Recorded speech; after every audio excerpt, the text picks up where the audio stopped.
गढ़वा के बाद पलामू पांकी आने के क्रम में महावीर मोड़ के समीप चंद्रशेखर रावण का हुआ भव्य स्वागत। चंद्रशेखर के स्वागत दौरान भीम आर्मी कार्यकर्ताओं सहित माटी कला बोर्ड का अविनाश देव व पांकी पूर्व विधायक प्रत्याशी रह चुके मुमताज खान भी थे उपस्थित। चंद्रशेखर रावण ने पांकी के पन्ने भरी ग्राम में किया बाबा साहब भीमराव अम्बेडकर की प्रतिमा का आवरण। मौके पर भीम आर्मी कार्यकर्ताओं ने लगाए शेखर आजाद जिंदाबाद व बजरंग दल होश में आओ के नारे। वहीं कार्यक्रम के दौरान मुमताज खान अपने पूरे टीम के साथ भीम आर्मी व आजाद समाज पार्टी में हुए शामिल। आइए देखते हैं अब खबरें विस्तार से। खबर पलामू के पांकी प्रखंड अंतर्गत पन्नेभरी ग्राम से है, जहां Bhim army chief Azad Samaj party राष्ट्रीय अध्यक्ष चंद्रशेखर रावण ने भारत रत्न डॉक्टर बाबा साहब भीमराव अम्बेडकर त्रिमूर्ति का आवरण कार्यक्रम में उपस्थित होकर पांकी में उपस्थित एक जनसमूह को संबोधित किया। आपको बताते चले, कार्यक्रम में माटी कला बोर्ड अध्यक्ष अविनाश देव ने पुष्प गुच्छ देकर चंद्रशेखर रावण का स्वागत किया। वहीं पांकी विधानसभा के पूर्व विधायक प्रत्याशी रह चुके मुमताज खान ने अपने काफिलों के साथ पांकी आने के क्रम में नीलांबर पीताम्बरपुर स्थित महावीर मोड़ पर आजाद चंद्रशेखर रावण का भव्य स्वागत किया। साथ ही अपने सैकड़ों कार्यकर्ताओं के साथ भीम आर्मी व आजाद समाज पार्टी में शामिल होकर बाबा साहब के विचारों को जन जन तक पहुंचाने का संकल्प भी लिया। वहीं कार्यक्रम में बतौर विशिष्ट अतिथि डॉक्टर जन्मेजय कुमार व संविधान बचाओ मोर्चा के विभिन्न संगठन के लोग उपस्थित हुए। कार्यक्रम आयोजन में मुख्य रूप से भीम आर्मी पलामू जिला अध्यक्ष शशिनंदन भारती, प्रदेश महासचिव नागमणि रजक, जिला उपाध्यक्ष साकेत पासवान, जिला सचिव अनुराग भारती, पलामू प्रभारी प्रदीप रावण, मुख्य महासचिव सोहेल खान सहित हजारों की संख्या में भीम आर्मी कार्यकर्ताओं ने बढ़ चढ़कर कार्यक्रम में हिस्सा लिया। तो वहीं कार्यक्रम का मंच संचालन राम कुमार रवि ने किया। कार्यक्रम को संबोधित करते हुए पांकी वासियों को चंद्रशेखर रावण ने क्या कुछ संदेश दिया, यही देखते हैं आज की भारतीय संविधान गौर करो, प्रत्येक व्यक्ति को रोटी कपड़ा मकान की गारंटी देता है, अगर नहीं पता तो जान।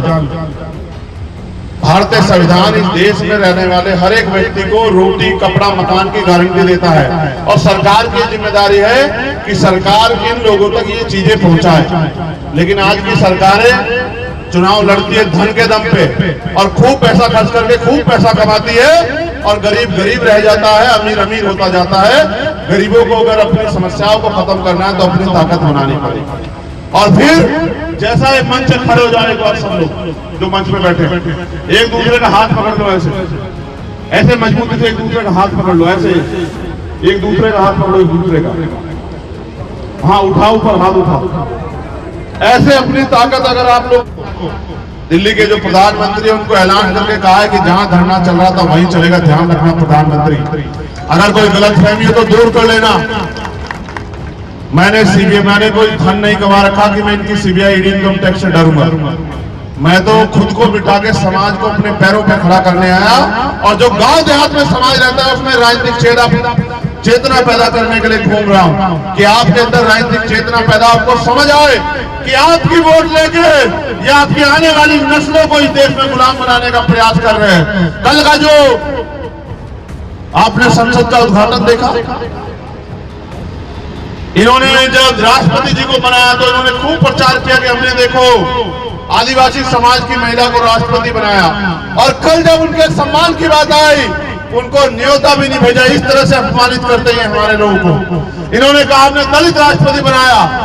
जब संसद भवन की नींव रखी गई उस समय के तत्कालीन महामहिम राष्ट्रपति जी को इन्होंने उसमें संसद में घुसने ने भी नहीं दिया।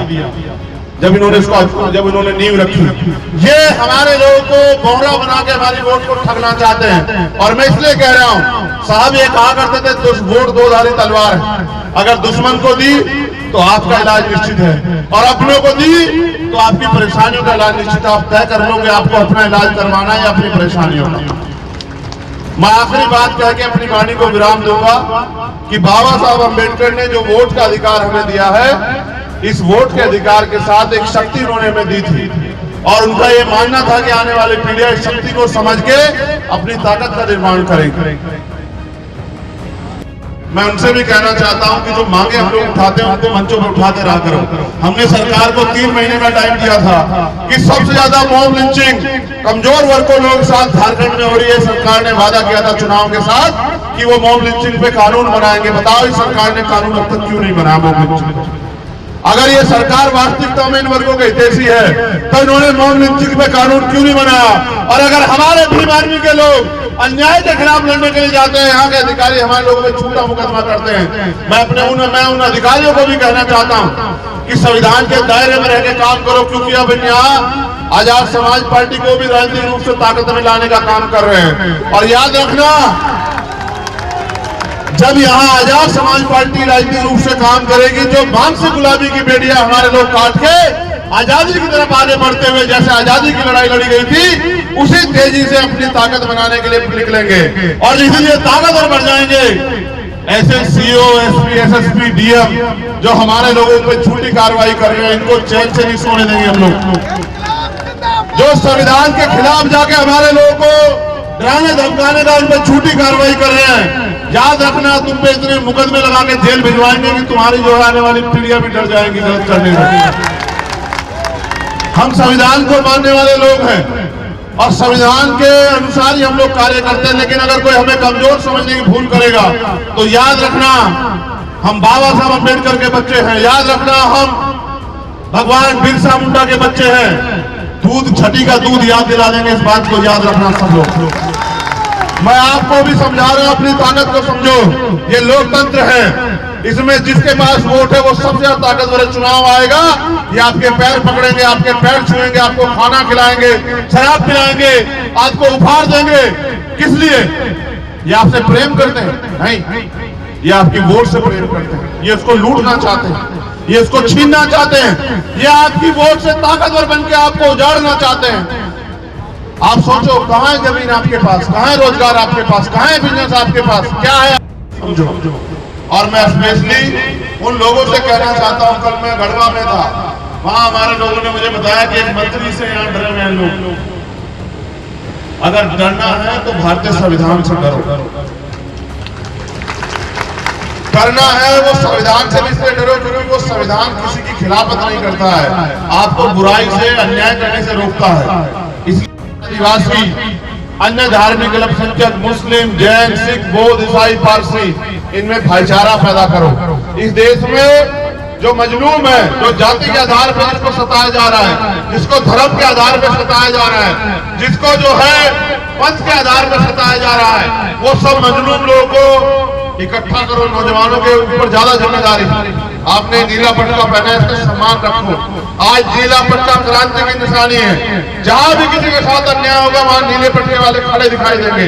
इस नीले पट्टे की अहमियत समझो। ये समानता का रंग है, आसमान नीला और आपके गले का गमछा नीला। इस नीले गमछे की वैल्यू समझो। ये नीला गमछा सिर्फ गमछा नहीं है, ये इस देश में महिलाओं को सम्मान और सशक्तिकरण की निशानी है। ये इस देश के दलित, पिछड़े, आदिवासी, मुसलमानों, जैन, सिख, बौद्ध, पारसी, ईसाइयों के स्वाभिमान सम्मान की निशानी है। ये भारतीय संविधान की सुरक्षा का प्रतीक है। आप इसकी अहमियत समझो।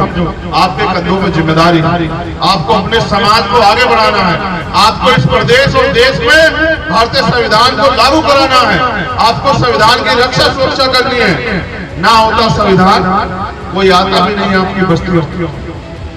ना होता संविधान तो ये हमारी बहनें जो बैठी है, इनको हटाओ पीछे देखने दो लोग। ये हमारी बहनें डॉक्टर, इंजीनियर, आईएएस, आईपीएस और सरपंच प्रमुख नहीं बन पाती अगर बाबा साहब अम्बेडकर का संविधान नहीं होता। ये संविधान है जो संविधान वोट का अधिकार और बराबरी का अधिकार देता है और अवसर देता है। इसकी वजह से आज महिलाएं, अगर नेहरू जी की बेटी इंदिरा गांधी भी प्राइम मिनिस्टर बनी तो वो बाबा साहब अम्बेडकर के संविधान की वजह से बनो, मनुष्य की वजह से नहीं बनी।